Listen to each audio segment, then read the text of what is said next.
ठुलो दुर्घटनाको पर्खाइमा छ यो सरकार। सत्य सुन्नुभयो साथीहरू, कुन विषयमा भनेर सोध्नुहुन्छ भनेदेखि एउटा सडक मजदुर राइडरहरू, यसमा विभिन्न राइड सेयरिङवालाहरूले चलाइराखेका छन्। कुनै एङ्गो भन्ने छन्, कुनै पठाउ भन्ने छन्, कुनै इन्ड्राइभ भन्ने छन्, कुनै अरू अरू नाम गरेका विभिन्न नयाँ नयाँ खुल्दैछन्। यी भनेका बिचौलिया हुन्।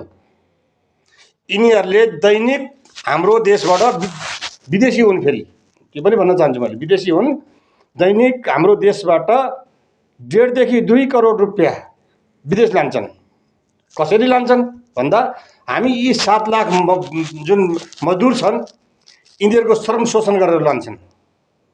यिनीहरूको यी मजदुरहरूको घरको चुलो बल्न एकदमै हम्मै परिसकेको अवस्था छ र उग्र रूपमा पुगिसकेका छन् र विस्फोट कति बेला हुन्छ त्यो थाहा छैन। बिचमा सुन्नुभयो होला गणेश नेपालीको पनि घटनाको विषयमा सुन्नुभयो होला। त्यो यस्तै वितृष्णा हो र अब त्यस्ता गणेश नेपालीहरू लाइनमा छन्, कतारमा छन्। तर सबै ठाउँबाट बिचौलिया हटाउँदै गर्दाखेरिमा यी राइड सेयरिङवालालाई राज्य सरकारले किन पालेको छ?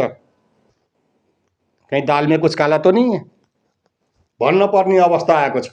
हेर्नुहोस्, यो विषयमा सरकारले समयमै बुद्धि पुर्याएन भने यसले भयङ्कर रूप लिनेवाला छ र यसले ठुलो जीवधनको क्षति हुनेवाला छ।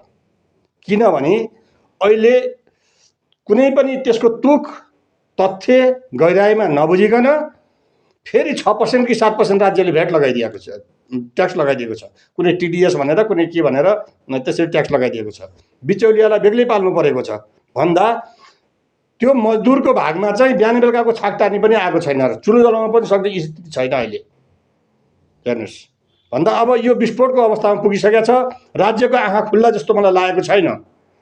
के अब म आफ्नै सरकारको विरुद्धमा माइती घरमा प्ले कार्ड लिएर बस्न सहुला त?